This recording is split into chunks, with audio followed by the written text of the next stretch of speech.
Bonsoir à toutes et à tous. Pour le moment, on a Mariato et Fernanda.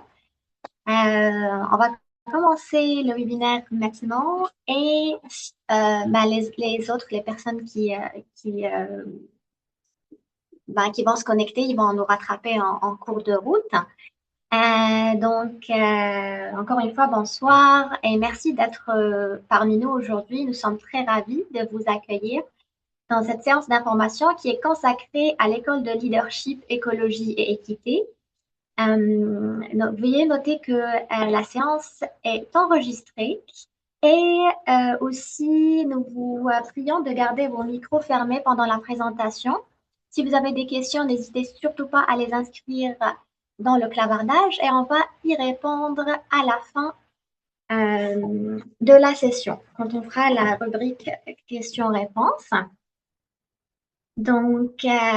Pour la séance d'aujourd'hui, on aura moi-même, donc je m'appelle Nesrine Oukid, je suis spécialiste dans le recrutement étudiant et j'aurai avec moi professeur Michael Séguin, qui est aussi directeur de l'école de leadership écologie et équité. Professeur Séguin, je vous laisse la parole. Bonsoir tout le monde, heureux de vous retrouver pour ce webinaire. En plus d'être directeur de l'école, mes intérêts de recherche et mon enseignement tournent beaucoup autour des questions d'équité, diversité et inclusion, transformation des organisations pour les rendre plus inclusives, plus accessibles. En termes de cours, je m'intéresse aussi au développement du leadership. Donc, si vous vous joignez à nous, il est fort probable qu'on se retrouve pour un cours ou bien en EDI ou bien un cours en leadership ou un cours en mise en pratique d'un peu tout ça. Voilà. Parfait, merci professeur Séguin. On va parcourir ensemble ce que nous allons voir pendant cette séance d'information. Donc, on va commencer par présenter l'école de leadership, écologie et équité. On fera ensuite la description des programmes offerts. On va faire les délais des programmes, les détails, pardon, du programme. On va aussi aborder la question des bourses et des droits de scolarité. Et puis, on aura une rubrique, comme je vous ai dit tout à l'heure, de questions-réponses et on finira par les contacts. Comment vous allez nous contacter, quelles sont les prochaines étapes, etc. Je laisse la parole à professeur Séguin pour nous parler un peu plus sur l'école de leadership, écologie et équité. Oui, ben, Allez-y. écoutez, l'école a émergé il y a de ça 2 ans. Et l'idée fondamentale derrière notre vision, c'est on veut devenir un carrefour où se retrouvent des gens qui sont activement engagés, non seulement en faveur du changement social, mais aussi en faveur de la justice climatique. Un lieu où finalement les gens peuvent se retrouver, se soutenir, s'outiller, agir potentiellement ensemble. Et donc, une des intuitions fondamentales qu'on a à l'école de leadership, écologie, équité, comme le dit son nom, c'est que le social et l'écologique sont interreliés. On fait partie d'une même communauté planétaire, mais au-delà de ça aussi, les enjeux écologiques sont liés aux enjeux sociaux. Qui sont les premières victimes des changements climatiques? Qui sont les populations les plus impactées par des enjeux comme ceux de la pollution, comme ceux de la déforestation? Ce sont bien souvent des communautés autochtones ou encore des communautés racisées, des communautés qui sont souvent socio-économiquement plus défavorisées. Et donc, un de nos paris, c'est justement de tenir un peu tout ça ensemble, de se dire, OK, il y a une crise environnementale, euh, il y a un besoin de repenser le système dans lequel on est. Comment est-ce qu'on peut être acteur de changement dans ce contexte-là? De la même manière, on est face à une crise des inégalités sociales. Comment est-ce qu'on peut agir là-dessus? Comment on peut agir au sein des communautés, mais aussi comment on peut agir au sein des organisations. Et donc, dans ce contexte-là, ben, notre mission, c'est vraiment, comme on est aussi une université de recherche, de générer des connaissances sur les défis socio-écologiques contemporains et de proposer des espaces de formation qui se veulent transformatifs. Et par transformatif, on vise autant développer un bon coffre à outils pour agir sur la société, mais aussi apprendre à mieux se connaître comme leader, comme agent de changement, savoir pourquoi on est là, comprendre ses valeurs, comprendre quelle est notre boussole morale, de manière à pouvoir développer des actions qui sont en adéquation entre qui je suis comme leader et le type de gestes que je pose pour susciter un changement social qu'on espère positif et durable.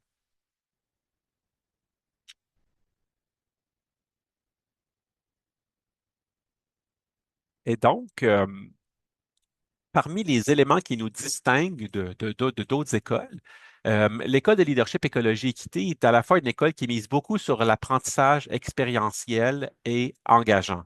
Tous nos programmes impliquent une dimension de stage, mais au-delà des stages, qui sont des mises en pratique qui arrivent souvent en fin de parcours, on vise aussi cette dimension-là expérientielle dans les cours eux-mêmes, qu'il s'agisse d'approches qui sont basées sur les arts, d'approches qui sont basées sur la spiritualité, de pratiques réflexives, d'études de cas, voir un problème concret et essayer de voir comment on peut le résoudre en, en, en brainstormant ensemble, si vous me permettez l'expression, donc en faisant des tempêtes d'idées sur les manières d'agir, et en prenant toujours un peu pour acquis qu'on est ensemble. Ce n'est pas un critère d'admission, mais ça fait certainement partie de la philosophie de la boîte, qu'on est ensemble pour essayer d'avoir un impact positif dans tout ça. Une autre caractéristique importante de notre école, c'est qu'il y a un accès relativement facile aux profs et des petits groupes. Je veux dire, euh, dans notre école, un gros groupe, c'est un groupe de 25 étudiants. Et règle générale, la plupart des classes sont grosso modo entre 5 à 15 étudiants. D'ailleurs, j'enseigne un cours ce trimestre dans lequel participe Franck, qui est ici ce soir, dans lequel on est 4. Donc ça, c'est un peu exceptionnel, des cours à 4. Mais c'est vous dire à quel point, parfois en fin de parcours, dans des séminaires vraiment spécialisés, vous pouvez aussi avoir un accès très privilégié à vos professeurs. Et puis, un dernier élément qui nous caractérise aussi, c'est dans les 2 dernières années, on s'est vraiment investi dans le développement de partenariats de terrain en termes à la fois de justice climatique et de changement social. Et donc, avec le temps, on développe un réseau de plus en plus étoffé de partenaires, donc des plus gros comme la fonction publique, mais aussi des plus petits, comme différents organismes qui travaillent pour les questions environnementales. Et on aura, pour vous donner un exemple du type d'activité qu'on organise dans le cadre de ces partenariats-là, on aura le 11 mars prochain une foire écologique dans laquelle on attend entre 30 à 40 organismes impliqués dans la lutte au changement climatique ou dans l'éducation écologique ou environnementale euh, ou dans la mobilisation citoyenne qui vont venir à l'université pour justement parler de ce qu'ils font dans le cadre d'une journée qu'on espère interactive, expérientielle pour découvrir différentes initiatives citoyennes qui ont cours. Et donc, cette dimension-là d'engagement avec des partenaires de la communauté, tant du côté Gatineau que du côté Ottawa, de la rivière des Outaouais, est quelque chose qui nous distingue et qui est très important pour nous.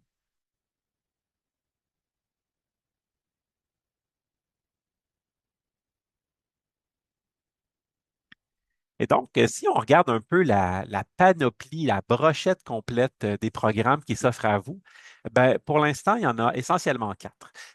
Et donc, on en offre 2 au premier cycle et 3 au cycle supérieur.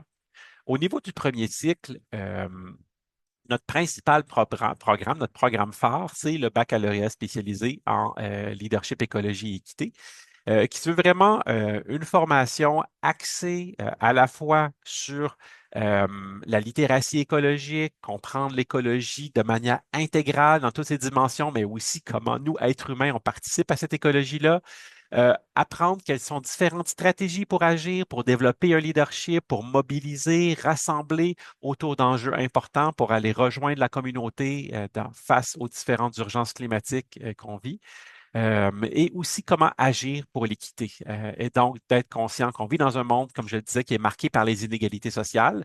Comment on peut agir avec les communautés dans ce contexte-là pour amener davantage d'équité dans le monde qui nous entoure? Et donc, le baccalauréat se veut vraiment un programme où on vient donner une base solide, un coffre à outils assez étoffé pour pouvoir après coup agir comme leader dans la communauté.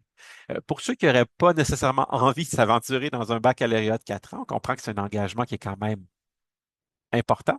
La manière de le prendre par petite bouchée, c'est de débuter par un certificat. Donc, le certificat, lui, est à temps partiel pour l'an prochain. Et donc, vous pourriez choisir de vous inscrire à 1 ou 2 cours par trimestre et commencer déjà à amener cette réflexion-là sur justement les humanités environnementales, les sciences humaines de l'environnement. Qu'est-ce que ça implique? Réfléchir à son leadership, à l'action communautaire, qu'est-ce que ça implique? Et puis agir pour plus d'équité. Qu'est-ce que ça implique? Et donc, ça, c'est au niveau vraiment du certificat que ça se passe. Sinon, au niveau des cycles supérieurs, 2 programmes qui attirent beaucoup et qui fonctionnent. Donc, en fait, je précise que le certificat et le baccalauréat sont vraiment 2 nouveautés. On débute en septembre et on est très, très excités de pouvoir lancer ces programmes-là qui ont été en préparation depuis, ma foi, un bon 3 4 ans. Pour ce qui est des programmes qui roulent déjà, c'est les deux programmes d'études supérieures, à savoir le diplôme d'études supérieures en équité, diversité et inclusion.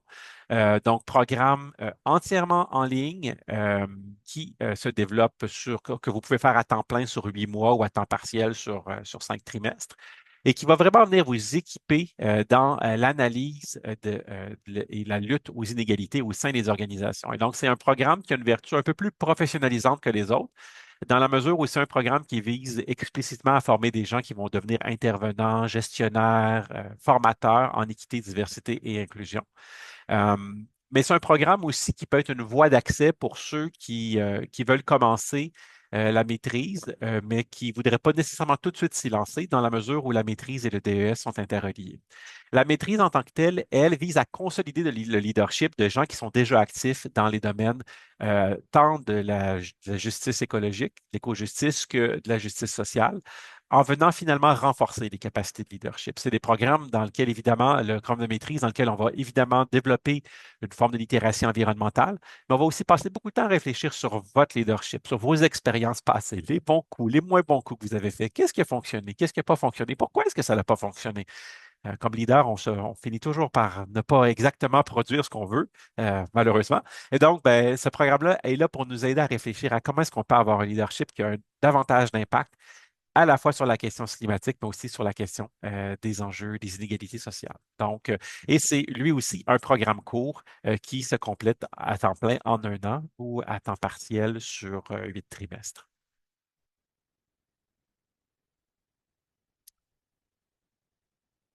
Et donc, je crois que la prochaine étape, c'est de commencer à explorer un peu plus en détail Exactement. J'ai juste les un petit problème technique sans pour problème. changer ma slide. Donc, on va voir effectivement les études de premier cycle. Je vous laisse, professeur Séguin. Merci beaucoup, Nisrine. Et donc, le baccalauréat spécialisé en leadership, écologie, équité, euh, qu'allez-vous vraiment apprendre ici? Ben, on va vous initier à la crise environnementale, aux différents enjeux qui touchent la transition écologique. Donc, évidemment, on va regarder les problèmes, ça fait partie du lot. Pollution, dégradation environnementale, crise climatique, changement climatique, on fait le tour d'un peu tout ça, déforestation, etc. Euh, mais on va aussi regarder quels enjeux ça pose de transiter vers un nouveau mode de vie, de transiter. La crise climatique est là, et donc comment on s'adapte, comment on développe des communautés qui sont plus résilientes dans ce contexte-là, et quelles sont les stratégies qui existent qu'on peut adopter pour lier à la fois individus, collectivités et communautés planétaires. Et donc, le développement de soi comme leader, mais aussi d'explorer par exemple, des mouvements sociaux. Dans ce cadre de ce bac-là, vous aurez un cours sur les mouvements sociaux écologiques. Vous aurez des cours où vous allez vous pencher sur différentes approches pour favoriser un changement social ou un changement écologique positif. Il va y avoir des cours sur l'animation de groupe, sur comment on réussit à construire des consensus, à embarquer des gens dans des mouvements. On va se pencher, entre autres, sur le changement social non violent, différentes stratégies qui existent autour de tout ça, de manière à pouvoir faire une différence à la fin de la journée.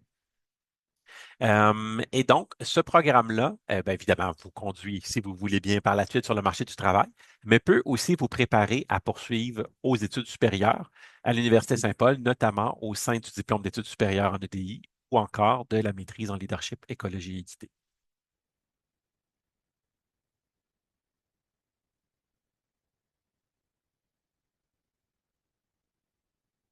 Et donc, à qui s'adresse ce programme? C'est un programme qui a été pensé pour différents groupes, mais en particulier pensé pour les gens qui sont socialement engagés, qui ont une conscience écologique, une imagination créative et qui ont envie de s'engager en faveur de l'équité et de l'espoir d'un meilleur avenir. Évidemment, si vous êtes quelqu'un qui est très sensible à l'environnement, mais que vous n'êtes pas particulièrement activiste, ben, vous êtes aussi le bienvenu dans le programme. Ce programme-là va justement vous aider à approfondir davantage votre réflexion sur l'environnement Et puis peut-être aussi de réfléchir, de chercher, un de nos objectifs, c'est aussi de pouvoir apaiser un peu l'éco-anxiété. Évidemment, le monde va continuer à être ce qu'il est, mais plus on découvre les mouvements qui se mobilisent à travers la planète pour essayer d'apporter un changement, plus on découvre comment le monde naturel lui-même est porteur de beauté, est porteur d'une adaptation, d'une résilience fantastique, ben, plus ça aide un peu à lutter contre l'éco-anxiété et face à cette idée de dire ah, on va tous mourir, on est foutus. Non, notre but, c'est pas de déprimer les gens dans ce bac-là, c'est au contraire de nous équiper pour agir de manière à construire un avenir qu'on espère vert, évidemment, mais aussi un avenir où il y a de l'espoir. Et en termes de cheminement professionnel, c'est un programme qui peut à la fois conduire à devenir éducateur environnemental, donc potentiellement plus du point de vue scolaire, mais aussi dans le monde des ONG.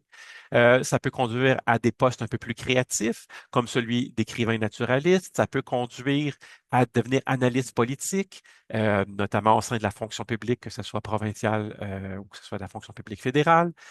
C'est un programme qui nous équipe pour être de meilleurs militants pour ceux qui sont impliqués dans le mouvement pour la justice climatique ou qui voudraient l'être.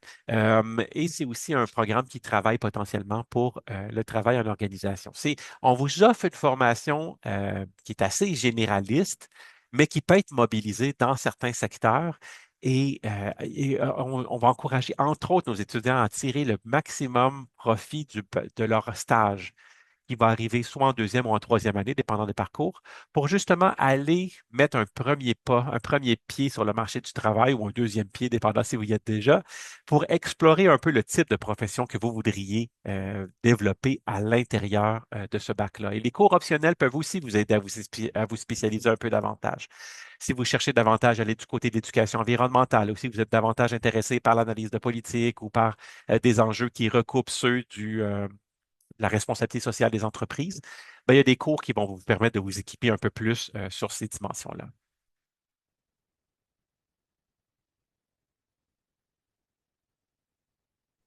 Parfait. Fait que merci beaucoup, professeur Séguin. Et là, je prends le relais pour parler en fait des conditions d'admission pour ce programme-là.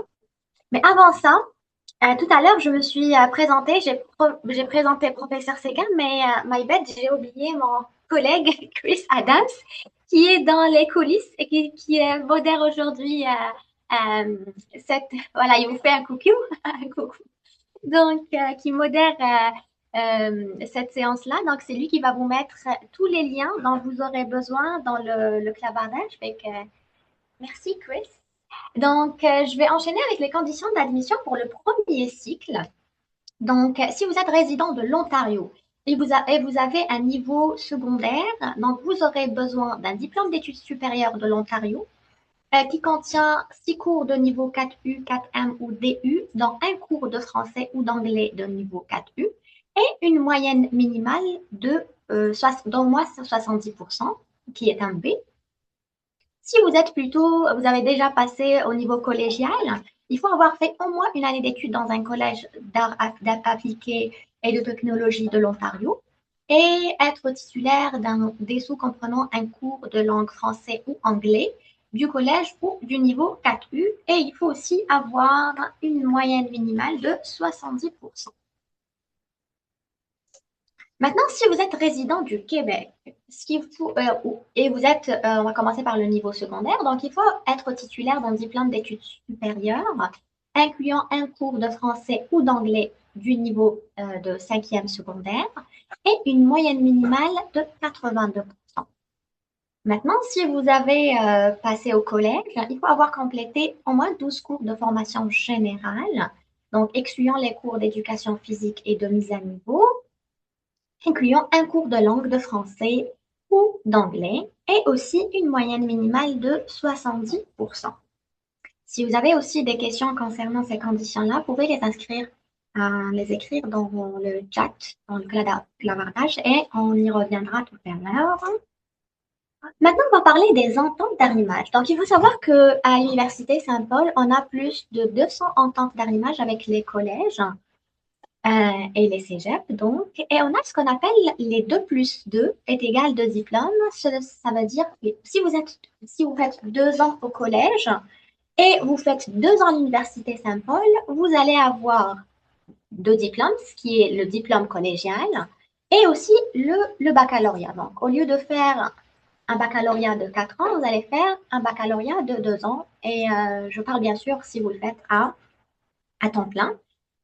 Donc, il faut juste noter que pour ce programme-là, donc le BA, on n'a pas encore d'entente d'arrimage qui a été signée. Par contre, on est en train d'y travailler et ça va, normalement, ça va arriver très bientôt.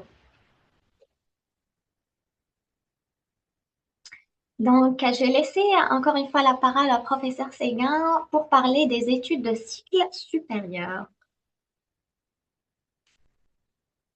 Et donc, merci beaucoup, Nesrine. Le premier programme qu'on offre au cycle supérieur, c'est le diplôme d'études supérieures en équité, diversité et inclusion.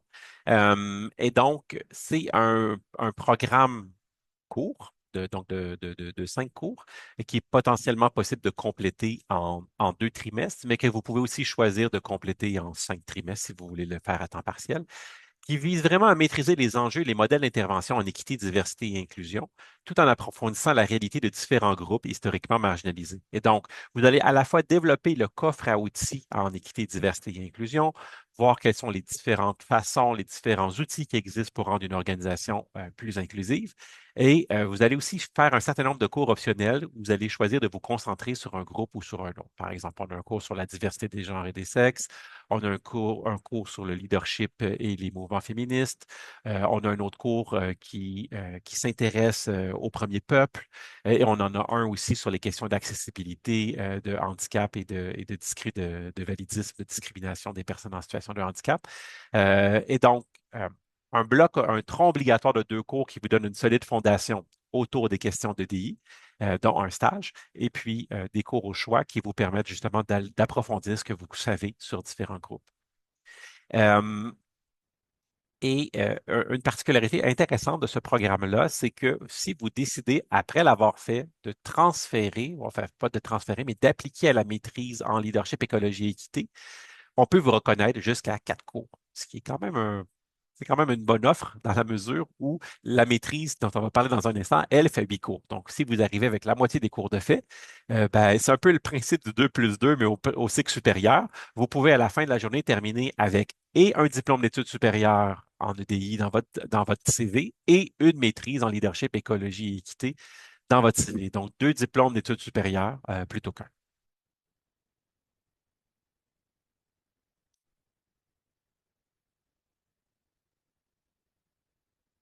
Et donc, à qui s'adresse ce diplôme? Ben, il s'adresse en particulier, en fait, il s'adresse autant aux leaders établis qu'aux leaders émergents qui souhaitent vouloir agir pour des organisations qui sont plus inclusives et plus équitables. Et donc, que vous soyez en début de parcours en matière de DI et que vous souhaitiez davantage vous équiper pour le faire, que vous soyez quelqu'un qui est super intéressé par le sujet, mais qui n'a pas vraiment de pratique professionnelle, mais qui souhaiterait s'y mettre, ou encore que vous soyez quelqu'un qui est en poste depuis un certain temps, mais qui voudrait venir chercher si on veut, un peu de j'étais posé de backup académique, là, mais un peu de lourdeur, c'est pas encore le bon terme, un peu de crédibilité à travers un diplôme universitaire, ben, c'est le genre de diplôme qui peut vous aider à lier ce que vous faites déjà en termes de pratique avec les meilleures pratiques dans le domaine et les meilleures pratiques telles qu'établies par la recherche. Et donc, on s'adresse vraiment aux 3 clientèles. On pourrait aussi potentiellement s'adresser à des gens qui sont déjà dans des postes de gestion, qui ne sont pas nécessairement dans des postes de gestion en EDI, mais qui seraient sensibles de rendre leur organisation plus inclusive et qui voudraient aller chercher un peu plus de formation. On couvre un peu tout là-dedans, dans la mesure où notre approche est vraiment celle de la communauté d'apprentissage. Et donc, que vous arrivez avec beaucoup de bagages ou très peu de bagages, ben, l'idée, c'est de pouvoir s'entraider et d'apprendre les uns les autres à partir de ce bagage-là et à partir de nos expériences de vie qui sont aussi un bagage important quand on parle d'un diplôme qui vise l'inclusion et l'équité. En termes de cheminement professionnel auquel ça ouvre, ça peut ouvrir à toutes sortes de carrières, mais en particulier, ce qu'on a en tête derrière ce programme-là, c'est d'ouvrir sur des postes comme ceux de gestionnaire en EDI, de conseiller, conseillère, consultant, coach ou formateur. Euh, on est en pourparlers, par exemple, avec le Centre canadien pour la diversité et l'inclusion. On espère qu'à terme, notre formation puisse, par exemple, être un premier pas pour ceux et celles qui voudraient devenir des professionnels agréés en diversité et en inclusion au Canada. On n'est pas encore là, mais ce programme-là, du feedback que j'ai de plusieurs étudiants, est certainement quelque chose qui aide à monter une crédibilité auprès des employeurs pour quiconque souhaite être actif en équité, diversité et inclusion.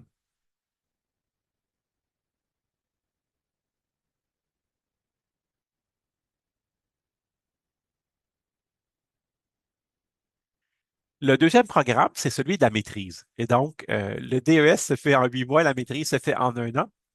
Il n'y a pas une différence qui est énorme. La différence est simplement sur le focus. Dans la mesure où le DES se concentre vraiment sur les enjeux d'équité et inclusion, il touche beaucoup moins la question écologique, alors que l'écologie est une pierre angulaire vraiment centrale dans notre maîtrise. Et donc, ce programme-là vise justement à venir consolider la pratique de leaders qui sont émergents ou établis et de les aider justement à mieux comprendre leur vision du monde et à mieux comprendre les dynamiques d'oppression systémique euh, qui ont un impact déterminant à la fois dans l'existence des inégalités sociales et dans la dégradation de l'environnement. Comme je le disais plus tôt, on tient les deux ensemble. Injustice écologique, injustice sociale. Dans des cours, euh, parfois on les tient ensemble, parfois on les sépare, mais ce qui est sûr, c'est que vous allez faire des trois. Vous allez toucher du leadership et du développement du leadership. Vous allez approfondir votre compréhension de l'écologie. Vous allez approfondir votre littératie écologique. Et de la même manière, vous allez réfléchir aux enjeux d'équité. Et ce programme-là vous permet par la suite, si vous le souhaitez, de poursuivre vos doctorats dans différentes disciplines, mais d'expérience, le- la passerelle la plus directe, c'est d'appliquer au doctorat de recherche interdisciplinaire en enjeux sociaux contemporains à l'Université Saint-Paul, dans la mesure où notre maîtrise est une maîtrise qui est extrêmement interdisciplinaire et donc, dans notre maîtrise, vous allez faire un bout de sciences environnementales, un bout d'études du leadership, un bout d'études de l'équité, un bout de sciences d'éducation, un bout de gestion. On navigue vraiment d'une discipline à l'autre pour comprendre les objets et non pas les disciplines. Et donc, une fois que vous avez fait ça, ça vous prépare assez bien pour aller faire par la suite un doctorat interdisciplinaire si tel est votre souhait.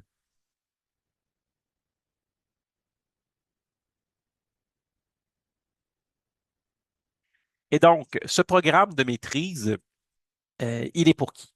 Et c'est un programme, je le précise, qui fonctionne assez bien. On est rendu à quoi? Déjà 40, une quarantaine d'étudiants qui s'y sont inscrits. En fait, on a déjà eu tout près d'une vingtaine de diplômés l'an dernier et on a une autre vingtaine de diplômés qui se préparent cette année.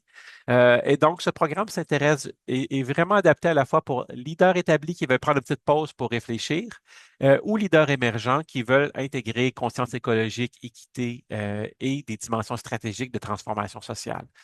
On attire des profils assez diversifiés. On a autant des gens qui ont des formations en génie, donc par exemple en agronomie, en sciences de l'environnement, en foresterie, que des gens qui ont davantage des formations plus sociales, par exemple des étudiants de Saint-Paul qui ont fait le baccalauréat en relations humaines et spiritualité. Et donc, on amène ce beau mélange à la fois des gens de l'écologie avec une préoccupation pour le social et des gens du social avec une préoccupation pour l'écologie. Ça fait des beaux échanges en classe, je vous le dis. Euh, et donc, en termes de cheminement professionnel, qu'est-ce que ça ouvre après coup? Ben, ça ouvre une série de postes qui sont en partie similaires à ceux du BA, mais avec un niveau de qualification un peu plus élevé. Donc, ça peut vous amener à nouveau à être éducateur environnemental, ça peut vous amener à devenir responsable de la conservation de la faune, à être gestionnaire en OBNL, à être consultant en développement durable ou en affaires durables, ou à être spécialiste en matière de responsabilité sociale.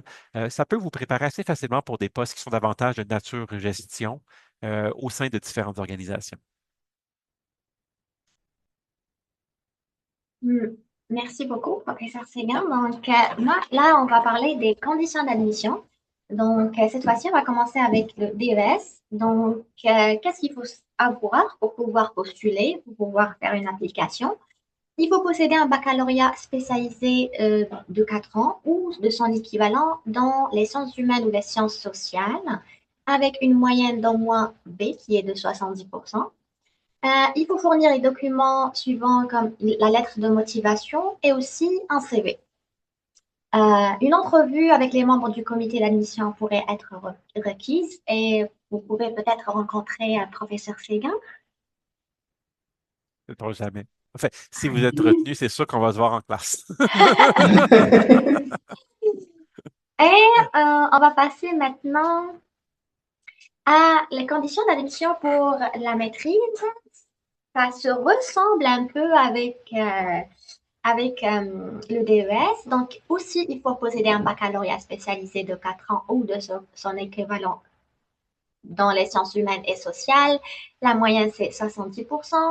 Il faut fournir les documents suivants qui sont une lettre de motivation, un CV. Et là, c'est là, je pense, la différence hein, avec le DS. Il faut avoir une lettre de recommandation du domaine académique ou professionnel. C'est-à-dire, vous devez avoir une lettre de recommandation de la part de votre professeur ou de votre superviseur là où vous travaillez, et aussi une entrevue avec les membres du comité d'admission pourrait être requise. Maintenant, si vous me dites, ah, c'est génial, j'aime bien, je veux bien postuler pour l'un des programmes là, mais comment je vais faire? Quel est le processus d'admission? On va le voir tout de suite. C'est vraiment facile, ça se passe en ligne. Donc, vous allez juste remplir la demande d'admission et payer les frais, du coup. Et vous allez soumettre vos relevés de notes les plus récents. Après ça, ça vient à l'équipe mission qui va évaluer votre dossier. Après, si tout va bien, on va vous envoyer une offre que vous allez accepter. Et enfin, on va vous demander de soumettre vos relevés de notes officiels. Enfin, vous allez juste activer votre compte étudiant et vous allez vous inscrire au cours. Il faut savoir que la date limite du dépôt de dossier pour les étudiants canadiens, c'est le 1er juin 2026. Donc, vous avez quand même pas mal de temps pour vous inscrire. Et pour les étudiants internationaux, pardon, ça sera le 15 avril 2026. Euh, et si vous demandez pourquoi les internationaux et les Canadiens, il y a ce décalage, c'est juste parce que les étudiants internationaux ont besoin de passer par IRCC pour le permis d'études, etc. C'est pour ça qu'on met cette date-là pour la date limite. Et la date limite pour soumettre les relevés de notes officiels, ça sera le 31 août 2026. Maintenant, on va parler de choses très intéressantes. Donc, je vais laisser la parole au professeur Séguin pour vous parler des bourses spéciales de l'École de leadership, écologie et équité. Tout à fait. Et donc, ben, on offre deux types de bourses, une de premier cycle et une de cycle supérieur. Et donc, pour célébrer le lancement de notre nouveau baccalauréat, on offre un programme de bourse assez intéressant qui consiste en des bourses de 3 000 $. Donc, pour les étudiants qui ont la citoyenneté ou la résidence permanente canadienne, ça couvre environ la moitié des frais de scolarité de la première année. Et donc, 25 bourses, premier arrivé, premier servi, pour tous ceux et celles qui appliquent avant le 1er juin.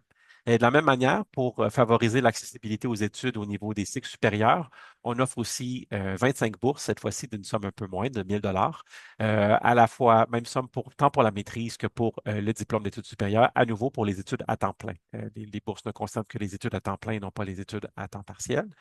Et puis, ces bourses-là vous seront, si vous êtes admis et que vous êtes parmi les 25 premiers, ben, la bourse vous est automatiquement offerte et elle vous sera livrée, au fond, sous forme de déduction des frais de scolarité dans votre facture au moment où vous recevez votre facture au cours de l'été.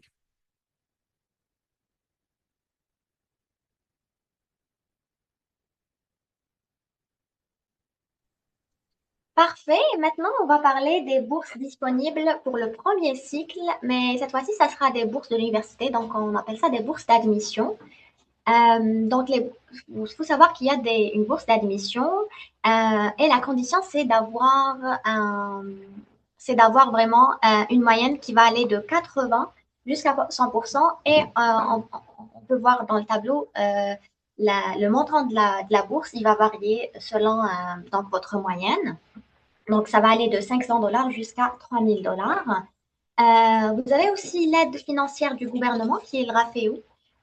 Donc, pour avoir plus d'informations sur RAFEO, il faut juste contacter RAFEO ou contacter notre service des finances et ils vont vous donner plus d'informations concernant cette aide financière-là.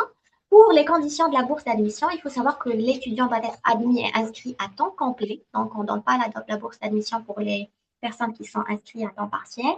la bourse est non renouvelable et elle est non disponible pour les programmes du certificat. Ça, c'était pour le premier cycle. Pour le cycle supérieur, donc la bourse d'admission, donc pour la maîtrise, il faut avoir une moyenne de 85% ou plus. Donc pour cette moyenne-là, vous allez avoir une valeur totale de 6 000 dollars de bourse, qui est en fait 2 000 dollars pour les 3 trimestres. Et pour le doctorat aussi, il faut avoir 85%. Et ça sera 2 500 dollars pour les 12 trimestres et donc un montant global de 30 000 dollars. Pour les conditions pour cette bourse-là, l'étudiant doit être admis et inscrit à temps complet et la bourse, elle n'est pas renouvelable. OK. On arrive maintenant au financement de la recherche. Professeur Séguin, est-ce que vous voulez prendre la parole pour cette partie-là, s'il vous plaît? Oui, tout à fait. Tout simplement pour ajouter que pour les étudiants et étudiantes qui choisiraient la maîtrise se divise en deux options ou en deux parcours. Si on veut un parcours court, un parcours thèse. Pour celles et ceux qui, en cours de route, parce que par défaut, tout le monde est admis au parcours court, mais pour celles et ceux qui voudraient développer un parcours plus approfondi en recherche, il est possible de passer lors de la première année du parcours court au parcours thèse. Et si vous allez en parcours thèse, ben, on pourra regarder avec vous des opportunités de financement de recherche qui existent. Donc, qu'il s'agisse d'appliquer au programme des bourses d'études supérieures de l'Ontario ou encore au Conseil de recherche en sciences humaines du Canada. Il y a une série de fonds institutionnels qui existent et pour lesquels on pourrait, en fait, vous allez vous trouver une personne directrice de recherche et votre directeur, votre directrice pourra regarder avec vous quelles sont les opportunités de financement auxquelles appliquer de manière à pouvoir financer votre deuxième année de maîtrise. Parce que pour l'option cours, la maîtrise à temps plein se règle en un an, mais pour l'option thèse, écrire une thèse, on sait quand ça commence, on ne sait pas toujours quand ça finit, mais règle générale, ça prend au moins 2 ans. Donc, une année de cours, une année de scolarité, une année de rédaction.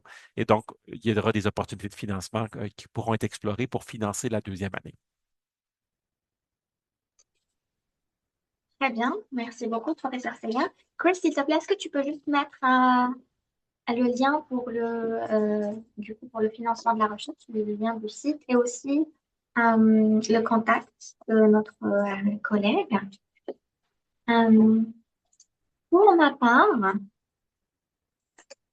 eh ben, je pense qu'on est, oups, pardon, on est arrivé à la fin de cette séance d'information. Donc là, je vous ai mis le contact. Donc, c'est un QR code. Vous pouvez le scanner tout de suite pour prendre rendez-vous avec l'un des spécialistes du bureau de liaison, donc avec moi, avec Chris, avec notre collègue Chanel. Donc, on sera vraiment ravis de répondre à vos questions, de vous accompagner dans votre processus si vous voulez faire une demande d'admission.